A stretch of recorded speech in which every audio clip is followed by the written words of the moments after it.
O Instituto Cidade recebe hoje o professor doutor Oswaldo Agripino de Castro Júnior, que é professor do mestrado e do doutorado em Ciência Jurídica da Univale, que tem conceito 6 na CAPES, que é a nota máxima que um curso pode receber. É professor convidado do International Maritime Law Institute, que fica em Malta, e do mestrado em Engenharia de Transporte da Universidade Federal de Santa Catarina. É oficial de náutica da Marinha Mercante, com experiência interessante de ter pilotado navios de grande porte em grandes cursos, é advogado e é consultor em direito marítimo, portuário e comércio exterior. E, por fim, é sócio do Agripino Ferreira Advogados, e nós temos, então, o prazer de estar conversando com alguém de larga experiência no mundo jurídico, no mundo administrativo, e é um advogado que voltou-se para o aspecto público do direito marítimo, do aspecto de Estado do direito marítimo. E é um conhecedor de relações internacionais, de normatividade incidente sobre relações internacionais, e então seguramente teremos uma conversa rica, sobretudo no momento em que vivemos uma pandemia, que tem um vírus que não respeita fronteiras, não respeita tratados, não respeita leis, não respeita vontade de governantes, e faz com que autoridades do mundo tenham que pensar sobre o assunto. Professor, abrimos espaço para os seus cumprimentos. Boa noite, bom dia e boa tarde, né? Dependendo de quem vai assistir. Eu queria, então, agradecer aí o seu convite, professor Léo Rosa, do Instituto Cidade, aí a sua equipe, o Júnior, e agradecer aí o convite para falar um pouquinho aí da minha percepção em função aí das viagens que eu fiz pelo mundo e depois aí na academia, né, desde 94, quando eu iniciei o mestrado em Direito Constitucional lá na PUC, né, no Rio de Janeiro, que foi sobre democratização do judiciário, e depois o doutorado aqui na UFSC, com o doutorado sanduíche em Stanford, né, em Direito e Desenvolvimento, comparando os modelos de sistema judicial norte-americano e brasileiro, e depois no pós-doutorado lá na King's School, em Harvard, para aprofundar a discussão sobre agências reguladoras, né, porque nós estamos com esse fenômeno aí, que foi aperfeiçoado, criado a partir dos anos 90, e que é um motor de Porsche numa carroceria de Fusquinha, eu costumo dizer isso, né? Nós temos um instituto que é bastante interessante, que são as agências, né, reguladoras, que são agências de Estado e não de governo, para ter uma tecnicidade para enfrentar a complexidade dos problemas, e me parece que tanto a sociedade civil, pelo menos os usuários dos serviços, quanto a classe política, eles não tiveram ainda a percepção, e isso faz com que o setor mais organizado aí, que são os prestadores de serviços, os fornecedores de produtos, e na área de infraestrutura seriam os prestadores de serviços, são mais organizados e muitas vezes em setores com grande concentração e cartelização, quando não há um monopólio ou duopólio. Então, é um problema que precisa ser enfrentado, e eu tenho me proposto tenho procurado fazer esse estudo aí já com algumas orientações, e principalmente aí na área de transporte, de mobilidade, de logística, né? Então, a minha produção científica, ela tem muito a ver com essa necessidade de nós melhorarmos aí a nossa competitividade, trazer serviço adequado, que está na Constituição Federal, né, que pressupõe modicidade nos preços, a sustentabilidade. Nós temos uma matriz de transporte, professor Lédio, que hoje 65% da nossa matriz de transporte ela é rodoviária, que isso é um absurdo isso. Um país com o nível de maritimidade que nós temos, hoje temos aí de 12% a 15% de aquaviário, é muito pequeno.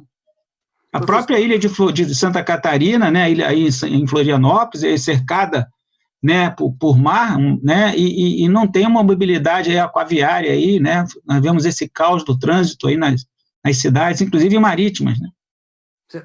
Nós não temos cultura de usar o mar, apesar de termos uma das maiores costas navegáveis do mundo. Mas eu queria uma explicação sua para quem vai nos acompanhar. Agências reguladoras. Existe o governo, o Poder Judiciário, o Legislativo, o Executivo. O Executivo uma série de órgãos, de instituições, de figuras jurídicas para administrar a vida pública. Entre elas estão as agências reguladoras. Sim. Quando se diz que a agência reguladora não é órgão de governo, mas de Estado, quer-se dizer que não deveria ter interferência política partidária e que ela deveria cumprir funções eminentemente técnicas. Então, a questão da eletricidade no Brasil, ela tem uma agência reguladora específica. A questão do transporte, ela tem uma agência reguladora específica. Eu gostaria, professor, que o senhor iniciasse explicando quais são as principais agências e quais são as funções dessas agências reguladoras para que as pessoas que nos acompanhem se situem. Bom, eu começaria dizendo o seguinte, que a regulação é um conceito que vem da física e busca equilibrar, no caso aí, mercados imperfeitos, né, ou situações onde há uma falha de mercado, ou seja, por exemplo, é necessário ter um meio de transporte do ponto A para o ponto B. A iniciativa privada, ela não quer operar aquilo ali e o governo entende que é importante ter. Então, ele vai ter que criar um ambiente institucional para atrair um capital privado e, através do ingresso desse empresário nesse setor, observando-se as políticas de Estado que devem nortear aquela operação para suprir a falha de mercado, então o Estado, né, no caso aí foi o Executivo, né, ele criou essas agências reguladoras. O que essas agências são e como é que elas começaram? Elas começaram nos Estados Unidos, esse modelo que nós temos, lá no século XIX, quando começou a ter navegação hidroviária interior e com a máquina a vapor começou a ter muita explosão, muito incêndio e muitas vítimas, né? Nessas embarcações lá pelos anos de 1830, 1840. Então, 2 estados resolveram criar uma agência reguladora para regular o transporte aquaviário naquela região. E depois, em 1887, em função do cartel do transporte ferroviário nos Estados Unidos, eles resolveram criar uma agência reguladora para regular o transporte interestadual, que é a Interstate Commerce Commission. E depois criaram uma lei, inclusive, para regular a defesa da concorrência. E aí isso ficou ainda um pouco incipiente. Até que houve a crise de 29, na Bolsa de Nova York, e aí eles entenderam que seria interessante estudar as causas daquela crise econômica. E aí, o que houve? Congresso norte-americano com o Executivo criaram uma comissão para estudar isso. Então, de 29 até 32, 33, eles fizeram um estudo e descobriram que seria interessante e importante criar o que nós chamamos no Brasil de Comissão de Valores Mobiliários. Só que nós criamos essa comissão para regular o mercado de capitais das ações, né, em 1972, e lá nos Estados Unidos em 1933, que é a SEC, Securities Exchange Commission. Commission, essa palavra é agência reguladora. E aí, no New Deal, o governo, junto com o Legislativo e o Congresso, criaram várias agências para tentar, dentro de uma linha, vamos dizer assim, keynesiana de intervenção do Estado no domínio econômico, de melhorar o ambiente, né, de negócio dos investidores e proporcionar não só emprego, mas também acesso aos serviços. E o Brasil, nos anos 90, né, nós tivemos ali a queda do muro em 89 e aí o início do esfacelamento do Império Soviético, ficou-se em busca, nos anos 90, de qual modelo nós teríamos que ter para atrair capital, já que havia um déficit fiscal muito grande. E aí foi criado no MARE, no Ministério da Reforma do Estado, uma comissão que foi estudar esses modelos na Europa, no Reino Unido, nos Estados Unidos, e até que se adotou a criação da primeira agência reguladora, como o professor colocou, que foi a ANEEL, Agência Nacional de Energia Elétrica, lá em 96. É a agência mais antiga. Então, essas agências, elas são autarquias federais, com independência e autonomia. Elas estão geralmente vinculadas a um ministério do Executivo Federal, mas hoje nós já temos agências no âmbito dos estaduais, no âmbito dos municípios, agências regionais. Nós temos aí em torno de 10 a 12 agências nacionais. Por que elas são nacionais? Porque o que elas editam de normativo, e para que serve, então, a agência? A agência ela tem função de criar normas técnicas que a velocidade de determinado mercado ou demanda é muito dinâmica e o processo legislativo é muito lento. Então, eu tenho uma função normativa, eu tenho uma função fiscalizatória, a função punitiva, sancionatória, a função de adjudicatória, que seria de resolver conflitos. Eu tenho uma função distributiva, porque ela pode também fazer um estudo para fazer subsídio cruzados. Por exemplo, a Anatel, que é de telecomunicações, que veio depois da ANEEL, ela criou um subsídio, na época que tinha orelhão, que era justamente as pessoas que tinham maior condição de ter um telefone fixo e fazer ligações de longa distância, aquilo ali, uma parte daquilo ali ia para o fundo para ter orelhão para quem não tivesse condição de ter o telefone fixo, porque eu sou da época, eu acho que o senhor também, que eu tinha que entrar numa fila e aguardar 2 anos para ter um telefone fixo. E eu declarava Sim. Meu telefone fixo no imposto de renda. Sim. 5, eu comprei telefones a $10 mil,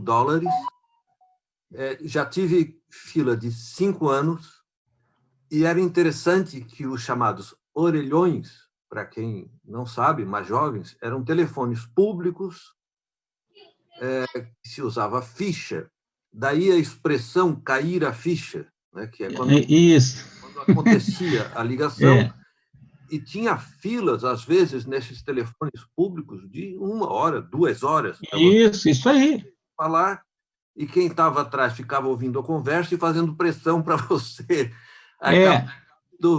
E isso foi acabado com a privatização. A privatização é que permitiu a privatização mais regulação, né? Porque o que fez ter acessibilidade foi uma política pública de Estado, com erros e acertos, que fez com que hoje o Brasil tenha aí mais de 80, 90, 100 milhões de linhas telefônicas. Eu ia entrar na questão da regulação, quer dizer, colocando, houve a privatização e isto deveria estar debaixo de um cuidado da regulação, das agências. Isso. Aí, por leituras de jornais e de artigos e tal, eu não sou especialista no assunto, mas parece que as agências sofrem 2 problemas bastante graves.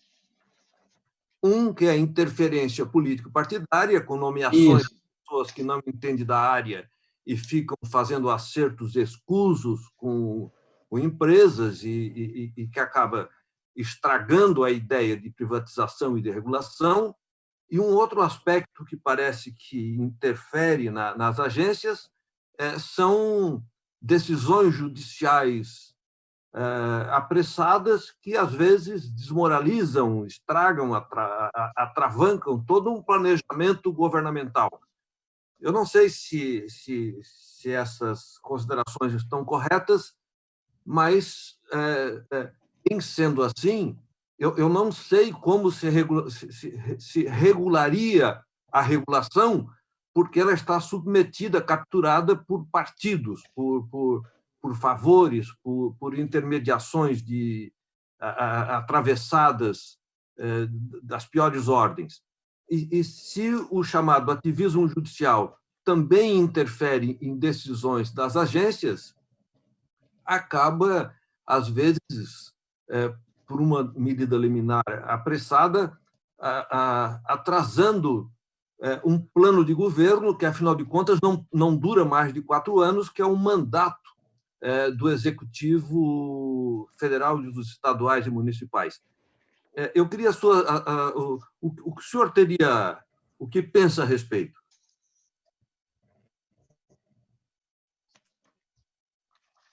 Eu fiz aqui agora um desenho, eu não sei se vai ficar claro, tá? Aqui eu tenho um triângulo, aqui em cima tem a política, o governo, vamos pegar, no caso aí, o Ministério da Infraestrutura. Aqui eu tenho 3 agências reguladoras, tá?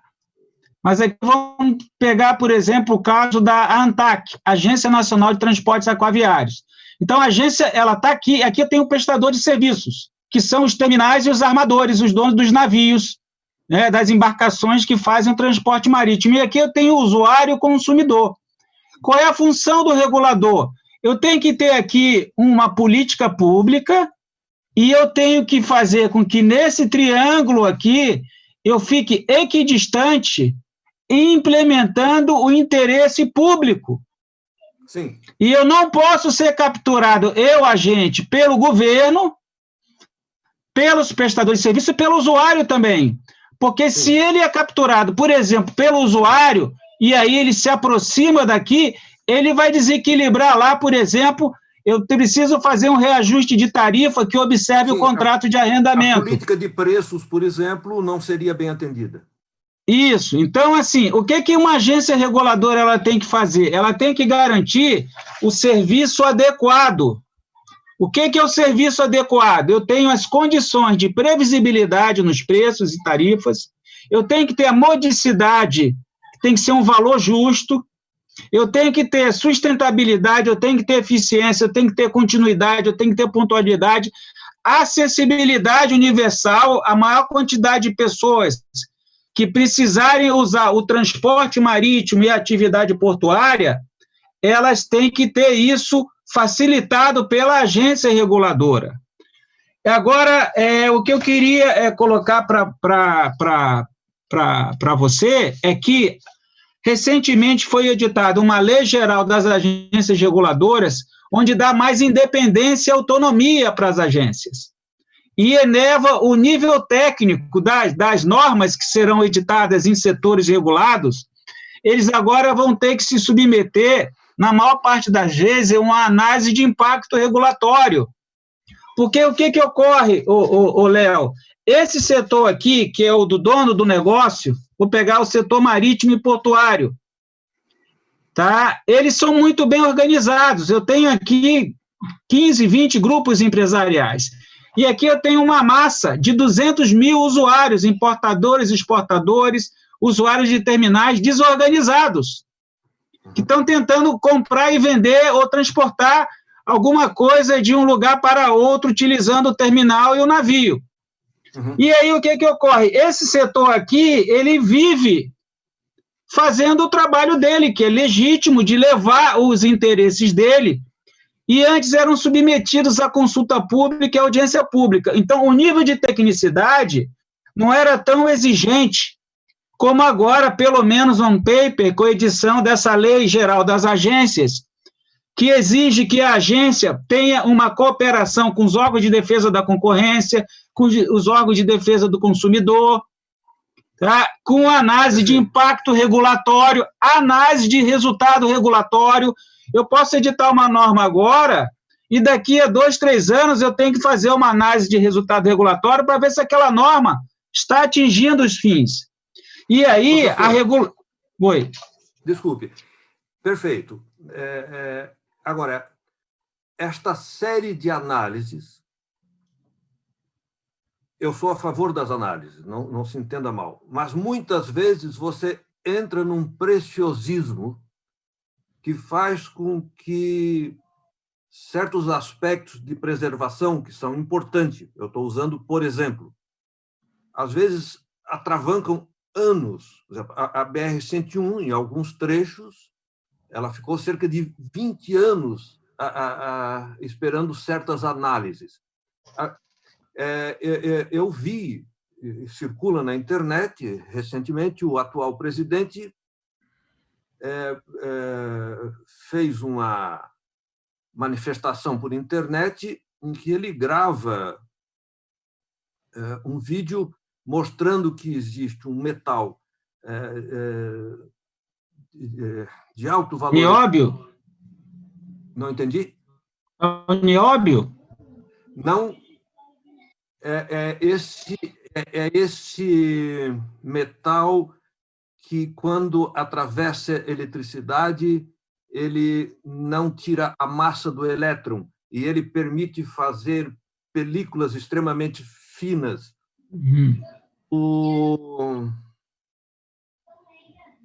Daqui a pouco me veio o nome. E o presidente fez grafeno, é o grafeno. Tá? É um elemento químico chamado grafeno. Então, o grafeno seria uma espécie de solução para as necessidades de mercado internacional do Brasil, porque tem um preço altíssimo.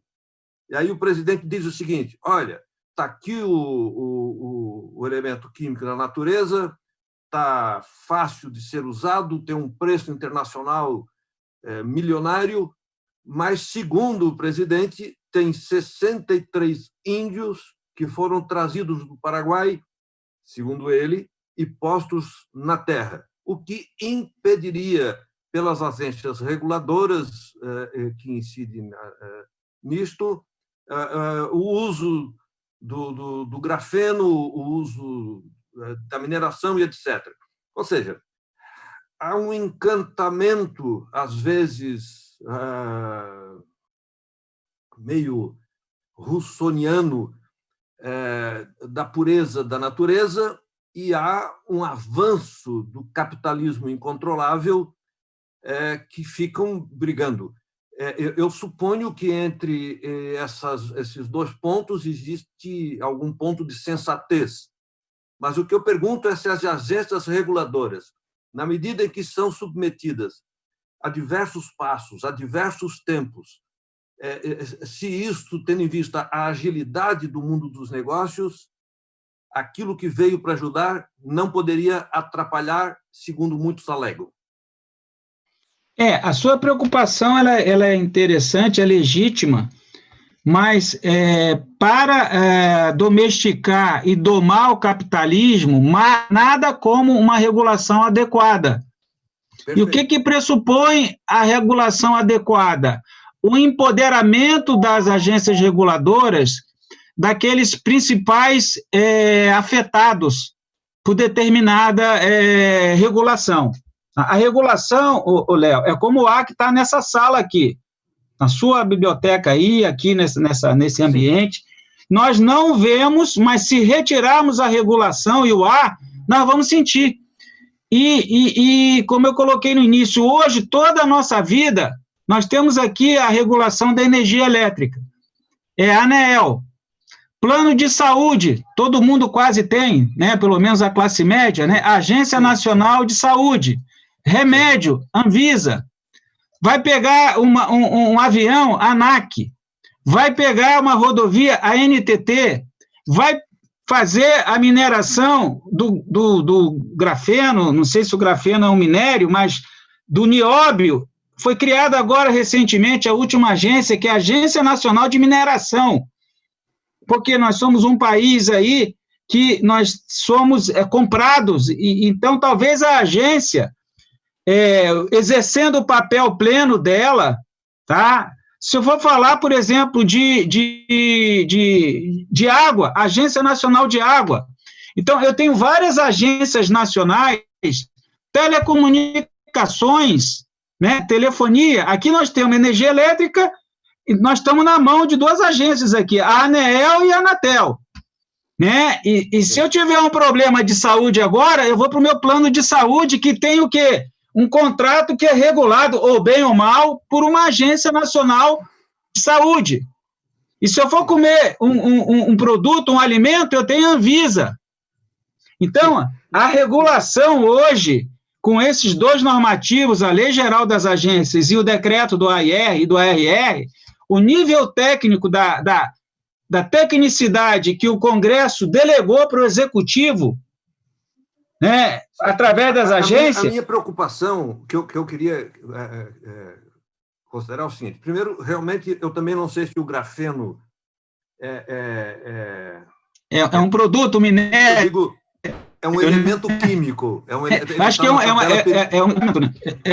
ele está na tabela periódica. Isso.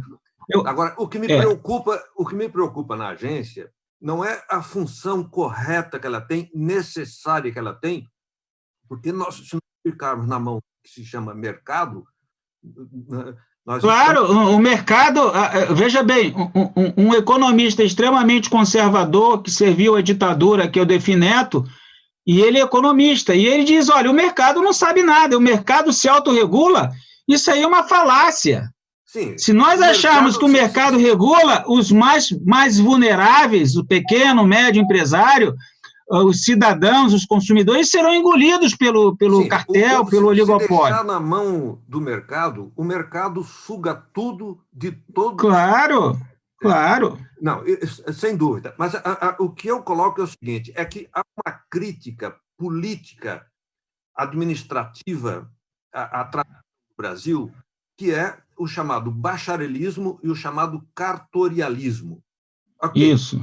Concordo. Uma empresa precisa da sua licença, certo? Tem que passar pela agência, correto? A agência tem que cumprir o seu papel, sem dúvida. O problema é que a alegação de quem se diz vítima disso é a chamada questão cartorial.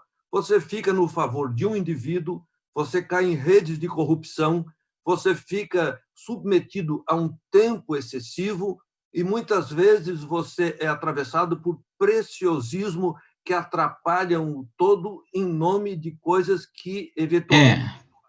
Então, assim, eu concordo. O que me preocupa é esse aspecto, quer dizer, que a agência, no lugar de vir para ser uma solução, pontuando o caminho correto, adequado, ela acaba sendo um lugar de empecilho, um lugar tutorial. Sim, mas assim, as agências reguladoras, elas não têm a última palavra. Eu, no meu setor, por exemplo, se eu vejo que se há uma injustiça, uma externalidade negativa, que nós chamamos, né, que é decorrente de uma regulação imperfeita, eu esgoto a competência da agência e vou para os órgãos de controle, que aí eu tenho o Tribunal de Contas da União, que faz o quê? A gestão e a fiscalização dessas entidades. Eu tenho conseguido, né, podemos fazer o pedido de auditoria operacional em cima de determinada agência reguladora. Nós temos o CAD, que é o órgão de defesa da concorrência. Ou bem ou mal, não sou isso que eu estou dizendo, a nossa Constituição ela aponta para um capitalismo. E o capitalismo eu tenho que garantir 3 princípios da ordem econômica, os principais, que é a defesa da concorrência, defesa do usuário / consumidor e defesa, né, vamos dizer assim, do investidor no ponto de vista da garantia dos contratos e da segurança jurídica. Sim. Eu tenho que garantir esses 3 princípios aí e, transversalmente, eu tenho a sustentabilidade, que não adianta eu ter concorrência e ter defesa do consumidor, né, e garantia de contratos se eu detonar o meio ambiente. Sim, e eu acho que... Sem sustentabilidade, nós, a médio prazo, estamos todos mortos. É uma estupidez de algumas pessoas não se preocupar com o ambiente como se ela estivesse fora do ambiente. A Terra é um ambiente finito, em grande parte não se recompõe, e já se desconfia que, pela população que temos, 8 bilhões de habitantes, e o sistema industrial que temos, a Terra já está com dificuldade de se recondicionar em vários aspectos. Nisso tudo estamos de acordo. O que me preocupa em termos de agilidade do mundo, porque países, a Alemanha, a Suécia, a Noruega, eles têm estas instituições, só que há um prazo de funcionamento e uma... Claro, mas aí eu concordo contigo. Só para terminar o raciocínio, esta certeza de resultado no país, ela nos tem causado uma coisa que se chama em economia de custo de transação. Isso. Chamado de custo Brasil. Então, isso. Você vai ao CAD, ele toma uma decisão. Ok, alguém recorre para a justiça, sai o que se chama no Brasil, né, popularmente conhecido como liminar. Ela quebra uma decisão de uma instituição, que é o CAD. Técnica, isso. Técnica, sábia, pressupostamente, e que está lá para isto. Isso. Aí, o juiz, sem a devida formação técnica, sem os devidos alicerces de informação que tem o CAD, toma uma decisão contrária. Bom, aí você entra no processo judicial com seus recursos, etc. Léo, antes de fazer direito, né, eu fui piloto de navios e dos 20 aos 24 anos, eu entrei na escola de oficiais com 17 e viajei aí em umas 4, 5 empresas, Petrobras, Vale, Frota, viajei para a China, para os Estados Unidos, várias vezes, eu tive em 27 países. E quando eu comecei a fazer direito, né, eu já sou advogado há 28 anos, e quando eu leciono para os meus alunos no mestrado, na graduação, eu costumo brincar com eles, né, perguntando para eles se eles querem conhecer o infinito. Se eles conhecem ou querem conhecer o infinito na prática. Aí eu digo para eles, quando eu falo entre tempo e direito e economia, o que é infinito? É um processo judicial no Brasil. Agora, se você quer ir além do infinito, é uma ação rescisória após o trânsito em julgado de um processo judicial no Brasil. Sim. Então, esse é um problema que é um problema institucional. Como é que uma decisão de um órgão que tem lá um colegiado de vários conselheiros, extremamente técnico, uma decisão, um voto de um conselheiro do CAD, tem 80, 100 páginas, aquilo foi trabalhado, discutivo, houve investigação, e aí uma parte prejudicada vai ao judiciário e um juiz dá uma liminar, muitas vezes um juiz de primeiro grau federal, sem ouvir a agência, que é uma agência de defesa da concorrência. Eu estou em vários casos aí, onde eu vejo decisões da ANTAC sendo questionadas e com liminar extremamente danosa para o mercado, para os usuários, para a economia brasileira, de um juiz que dá uma liminar de primeiro grau, e às vezes o juiz substituto, sem ouvir a agência reguladora, e ele suspende os efeitos de uma decisão, de uma norma que demorou 2 anos de discussão, com várias com audiência pública. Então, no meu pós-doutorado, que eu fiz lá em 2007, 2008, e eu comparei 22 elementos, um dos itens que eu comparei e que eu sugeri para que se tivesse no Brasil, e aí é uma questão institucional, é que uma decisão de agência reguladora federal, ela só poderia ser controlada, impugnada, num órgão de colegiado, no mínimo um TRF ou STJ. Para suspender aquela decisão, o órgão ele deveria que, além disso, de ser uma decisão colegiada, ele só pode se manifestar se ele ouvir a agência. Nos Estados Unidos é assim. Uma decisão de uma agência reguladora federal é a Corte Distrital ouvida a agência e decisão colegiada. Sim. Entendeu? Então, aí é a questão das instituições. Deixe-me trazer um exemplo que atingiu, que toda a população conhece. A agência que trata da segurança de consumo de certos produtos exigiu que o álcool que nós consumimos em casa ou fosse gel ou tivesse uma baixa gradação. Okay? Depois de muitos estudos de consequências de incêndio, de informação de corpo de bombeiros, quer dizer, depois de conclusões bem assentadas, se recomendou que o álcool tivesse determinada formulação. Um juiz deu uma liminar que, se não me falha a memória, durou 15 anos. Então, quer dizer, algo que traria mal, que traria graves consequências, que um órgão competente, especializado, decidiu que era de um jeito, depois de muitos estudos de especialistas, muito bem, um juiz vai lá, numa liminar, ou seja, uma decisão rápida, e decide que o álcool deve ser de outra forma. E levou 15 anos isso pendurado. Do mesmo modo que houve esta situação do álcool, o que me preocupa, professor, é que existe em tudo.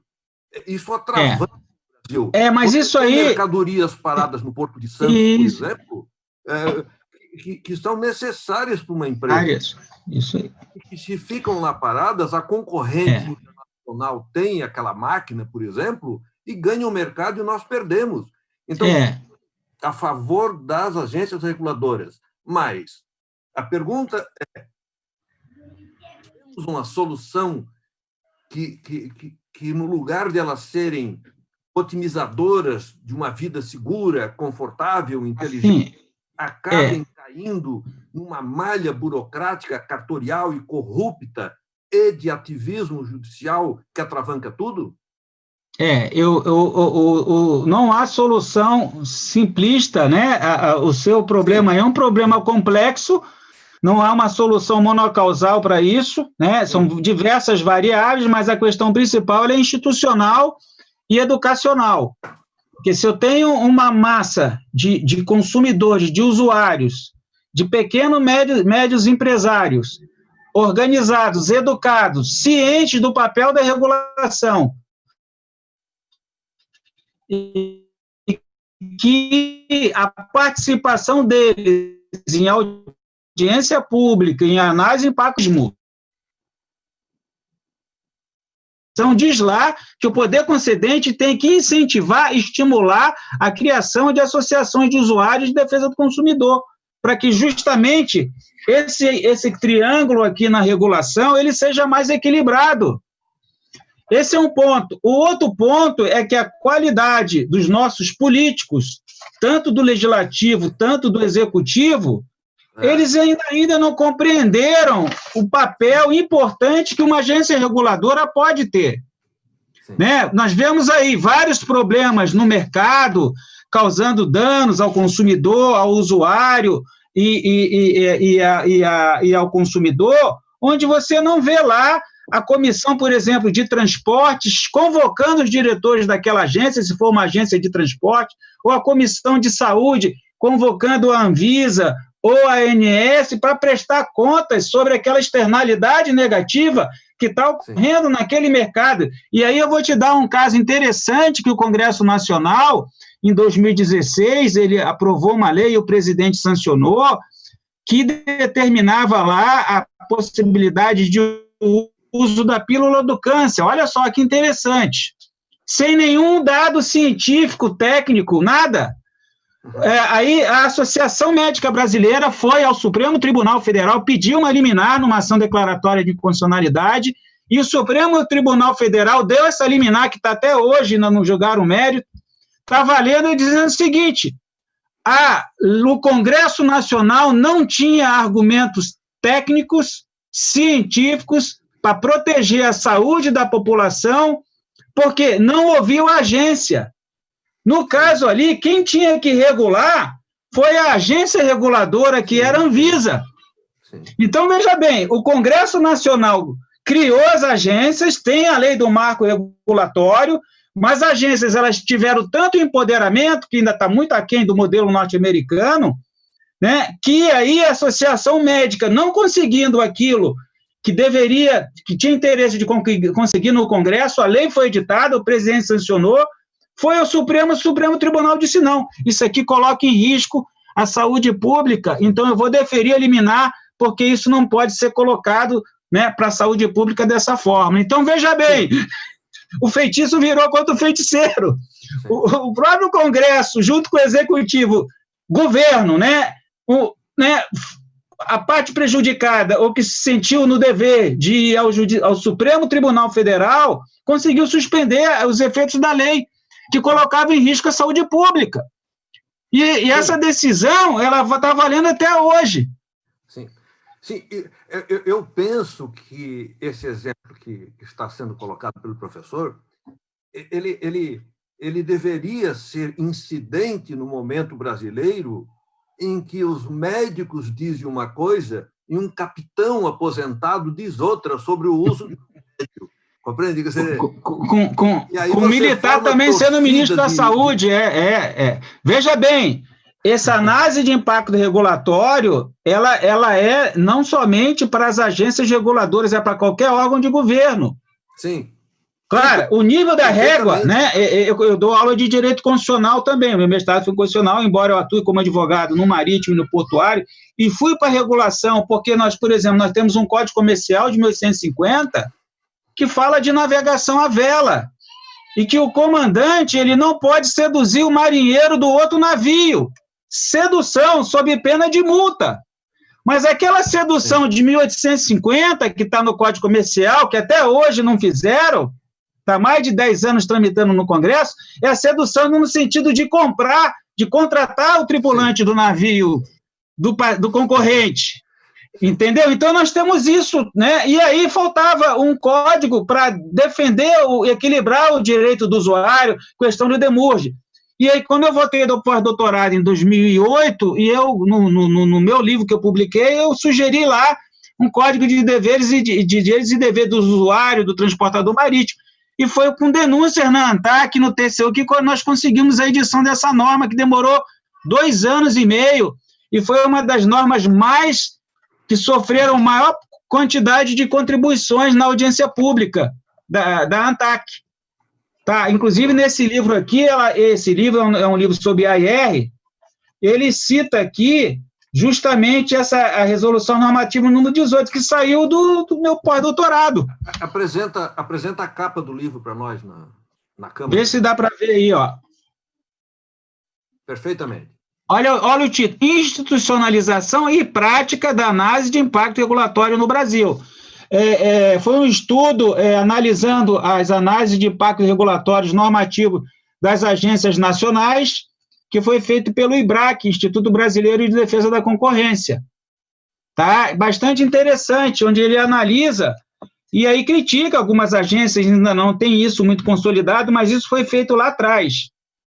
Tá? Então, é interessante estudar isso, e as pessoas não têm muita compreensão.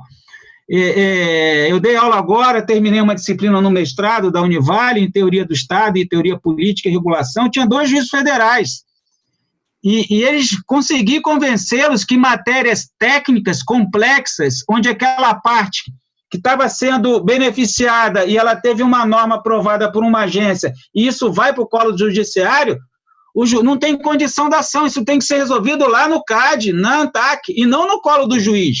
Sim, e o juiz extingue o processo em julgamento do mérito. Sim. Ou então manda fazer uma perícia. Sim, eu tenho a absoluta convicção de que a agência reguladora ela é a expressão mais útil no sentido de técnica, de capaz, de apetrechada, que o executivo tem no mundo. Quer dizer, isso aí.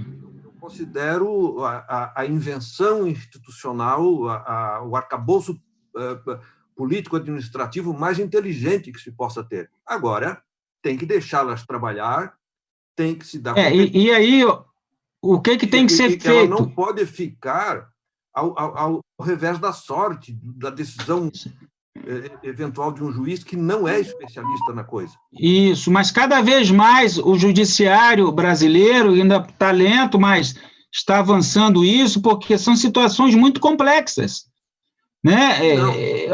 Muito complexas, que o juiz não tem condição, não tem equipe para cuidar disso. Sim, e isso o Estado criou as agências. É que ela deveria ficar com quem tem... Mas aí você tem que trabalhar para evitar um fenômeno, né? Que fenômeno é esse? É o fenômeno que você falou aí no início, que é a captura. Sim. O que é a captura? É quando eu tenho um grupo desse de interesse, eu tenho a captura política, eu tenho a captura do prestador de serviço, que é a indústria, e tem a captura que é quase inexistência, muito pequena, do consumidor. Sim. Geralmente a captura ela vem pelo setor regulado mais organizado, diretamente e através do governo também, já que esse político aqui, ele recebe doação de campanha desse setor. E aí, como é que você vai regular? Um exemplo de captura rara do consumidor foi na eleição, aí há pouco tempo, em que determinada candidata conteve o preço artificialmente dos derivados de petróleo, gasolina, etc. Isso, contra o entendimento da agência reguladora. Exatamente. Contra... E quase quebrou a Petrobras, que é impossível isso aí, impossível. de quebrar, e quase quebrou a Petrobras. Professor, uma coisa, antes que nós estamos começando a precisar encerrar. O professor tem uma experiência vasta de outros países, de outros saberes, de professor, de advogado, de trabalhador em empresa pública. E o professor disse o seguinte: o nosso político, em grande parte, é desastrada. A grande parte realmente não se explica como que acaba obtendo mandato. Eu próprio já tentei ser político. Houve uma dissonância do que eu penso que deve ser a política e o interesse eleitoral. No seu ver, a questão do eleitor, o desinteresse por política e por político, o abandono da vida pública, o desprezo por tudo aquilo que é comum, essa questão ela é real no Brasil? Quer dizer, nós somos desinteressados da vida pública a tal ponto, quer dizer, a seu modo de ver, o nosso político é ruim porque o nosso eleitor, que também seria ruim, elege esse tipo de político, ou o eleitor é uma vítima manipulada, etc. Quer dizer, eu tenho muita dúvida de quem, em última instância, tem esta responsabilidade, porque nosso desenho institucional está bom. Nós temos os órgãos propostos, o arcabouço constitucional é bastante razoável, as nossas instituições estão bem desenhadas. Agora, quem as ocupa não tem funcionado. Eu gostaria que o senhor começasse a encerrar a nossa entrevista. Isso tem muito a ver com a formação do Estado brasileiro, né? Nós fomos colônia, primeiro resolveu declarar a independência, convocou uma constituinte para fazer a primeira Constituição, e aí quando viu que ali no Paço Imperial os constituintes tinham um grupo que era para acabar com a monarquia. Ele dissolveu a Constituinte, nomeou uma comissão com 5 jurídica e outorgou a primeira Constituição de 1824, que é uma Constituição outorgada, ela não foi promulgada, e criou lá uma jabuticaba, que é o poder moderador. Né? Nós já tínhamos uma Constituição norte-americana com os 3 poderes, a francesa, né? Mas ele criou esse poder moderador em 1824, com uma cidadania tutelada. Os conservadores brasileiros, né? Isso, então, assim, nós temos uma cidadania, ela é tutelada, e se nós pegarmos aí a Constituição de 88, isso tem a ver com o grau de educação do povo brasileiro, né? A Constituição de 88, ela decorreu de um congresso constituinte originário, de deputados e senadores que foram eleitos, e nesses votos que foram em 86, né? A eleição foi em 86, o congresso 87, 88, somente 5% dos votos, 50% de votos válidos, abstenção, né? Fraude, tudo, 50 a 55. Desses 50 a 55, somente 5% do eleitor sabia que estava elegendo um constituinte originário. Sim. As pesquisas dizem isso. E aí, 20 anos depois, o ISER, que é uma ONG lá no Rio de Janeiro, faz um estudo sobre a percepção do brasileiro em relação aos seus direitos constitucionais, 57% não sabe e não respondeu. E 1,5% direito de votar, ele não se vê sequer como cidadão que tem direito de ser votado, na maior parte, e aí direito civil, direito de processar alguém, e a maior quantidade foi, se não me engano, 20%, 25% foi direito social, fundo de garantia, férias. Então, como é que você vai construir, né, uma sociedade com essa percepção, vamos dizer assim, né, equivocada do que se deve fazer em termos de política? E aí você vê, são mais de 30 partidos políticos no Brasil, a maior parte deles sem consistência, né, viraram siglas de aluguel. Tem mais de 20 pedidos no Tribunal Superior Eleitoral de formação de novos partidos. Então, nós já temos 30. Novamente aqui, o Congresso fez cláusula de barreira.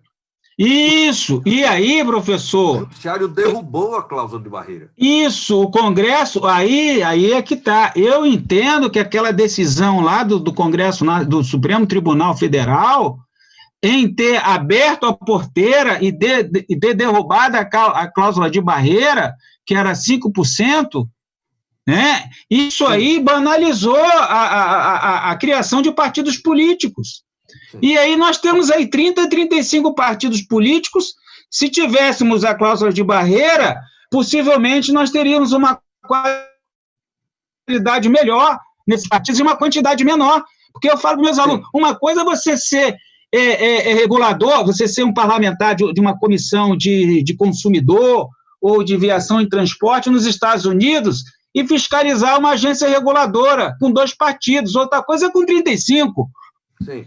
Outra coisa interessante, só o Brasil no mundo, havia o Brasil e a Finlândia. A Finlândia estava reformando.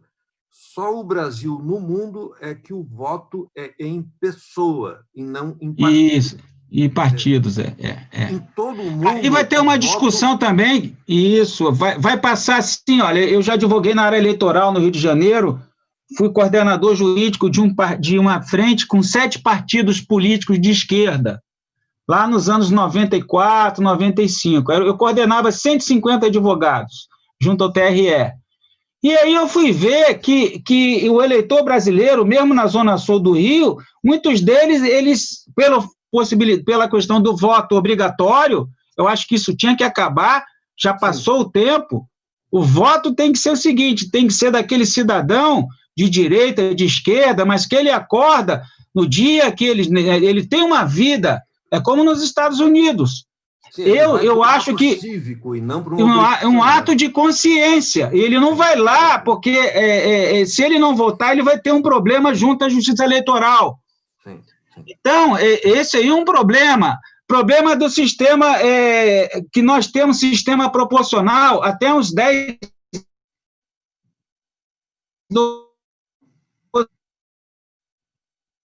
anos atrás, dos 500, consciente eleitoral para ele, o resto era tudo. O Tiririca, ele teve 1 milhão e poucos mil votos, ele elegeu 4 deputados. Sim. Como é que pode isso? Né? O voto migra, o eleitor não consegue. Então, esse sistema proporcional, a inexistência do voto distrital, ou numa transição de voto distrital, sistema misto, metade proporcional, metade distrital, que para mudar de um modelo para outro é muito difícil, principalmente que o político não vai mudar o sistema pelo qual foi eleito, assim, de uma tacada só. Então, isso aí é um problema, que é o sistema político, o sistema eleitoral partidário, tem o sistema tributário, tem o judiciário também. Então, nós temos vários problemas, mas, ao mesmo tempo, nós temos uma Constituição, nós temos pessoas estudando o impeachment ainda do Collor. Eu me lembro que, quando eu fui para Stanford, em 2000, tinha um grupo de trabalho em direito constitucional com todos os documentos, petições, decisões do impeachment do Collor. Porque o Collor, o Brasil, um país, uma democracia grande, foi o primeiro caso no mundo onde um presidente foi eleito logo após a redemocratização e foi impeachado, né, foi afastado, e as instituições continuaram. Os Estados Unidos não tiveram isso, porque o Nixon, ele renunciou antes. Vários presidentes, quando estavam diante de ir para a degola, com a votação no Congresso, eles renunciaram, e o Brasil, aliás, não. O Collor também renunciou? Renunciou, mas já tinha sido votado, já. Não, o Senado já tinha votado. Sim, não, né? Foi até o último momento. Então, Não, assim, nós temos coisas boas também. Tinha aprovado o impeachment, mas não tinha sido ainda empichado. Votado, isso aí. E aí eu falo para os meus alunos, o que derrubou o presidente? Uma folha de papel. Direito de petição, uma petição na Câmara dos Deputados, assinada pelo presidente da OAB, Marcelo Lavoné, e o presidente da ABI, o Barbosa Lima Sobrinho, uma petição pedindo, claro, com documentação de corrupção, tramitou na Câmara dos Deputados e derrubou o presidente. Direito de petição que está na Constituição de 88. Então, nós temos esses paradoxos. E as instituições, ou bem ou mal, o Legislativo continuou funcionando, o Judiciário, o Executivo, né? Tivemos outro impeachment agora, que tem uma discussão se foi golpe, se não foi, não vamos entrar aqui, que aí não vai acabar essa conversa. Sim, sim. Professor, um prazer realmente conversar. Uma coisa que eu acho muito bonita é a questão, junto com as ideias, saem as emoções. Eu penso que essa foi a entrevista em que o entrevistado mais manifestou emocionadamente as suas posições. Professor, uma grande satisfação. Muito obrigado por ter aceitado o convite e, com muito gosto, eu encerro a entrevista com a satisfação enorme de haver conversado. Muito obrigado.